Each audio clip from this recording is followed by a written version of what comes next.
wari uzwi imwe muri dama za mbere zenze ku isi umuntu wese uyikozeho ahita apfa? Cyangwa se wari uzi ko mu gihe inzoka zibyara ziteye amagi anakonda idatera amagi? Murakaza neza mu kiganiro cya wari uzi ko fact. Umwijima nicyo gice cy'umubiri wawe gikora utuzi twinshi cyane. Umwijima ufite utuzi turenga 500 harimo no gukora amaraso y'umubiri wawe wose. Umubu ufite amenyo. Kiriya kintu gisongoye umubu gushinga kiri amenyo 47. Ayo menyo akaba ari umubu ukoresha ukata uruhu rwawe. Zahabu ya mbere nini ku isi ifite n'uruganda rukora amamodoka rwa Mitsubishi. Iyi zahabu ikaba ifite agahe ko kuba ariyo zahabu ya mbere nini inahenze cyane ku isi. Impamvu inzuki zikora ubuki ziba zigira ngo zibone ibyo zizarya mu gihe cy'ubukonje, ko muri ibi bihe nta byo kurya zibona.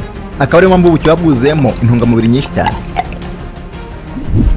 Mu kinyejana cya 18 iryinyo ry'umukara cyari ikimenyetso cy'ubukire. Kubera ukuntu isukari yari ihenze muri iki gihe, umuntu wagiraga iryinyo ry'umukara yabaga ari umukire urya isukari nyinshi. Iyo ukwezi kuzuye ubona kwegereye isi cyane, gusa ukwezi kuri kure. Hari nk'umuhanda ugera ku kwezi ugatega imodoka igenda ku kilometero 100 ku isaha, byagufata amezi 6 kugira ngo ugere ku kwezi. Urebye agahanga k'umuntu ushobora gukeka ko kagizwe n'igufwa rimwe, gusa agahanga kagizwe n'amagufwa 29 atandukanye. Uru rubuga rwa YouTube rwashinzwe kuri Saint Valentin rutangira website yo gutereta. Gusa uyu munsi YouTube ni rubuga rwa mbere ku isi rwo gusharinga amavideo. Iyo urebye mu kirere nijoro ubona inyenyeri zifite amabara atandukanye. Akaba ari byo koko kuko inyenyeri ntizisa.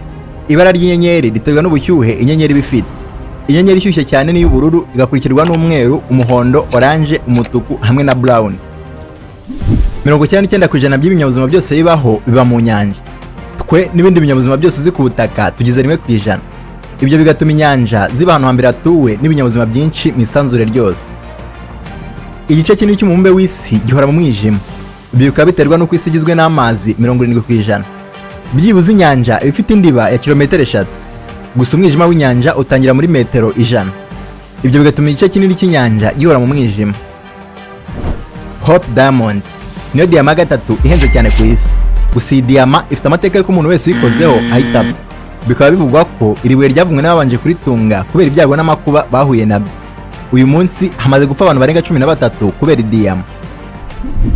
Impamvu zahabu zihenda nuko bigora kuzicukura, kandi zahabu ni nkeya cyane ku isi.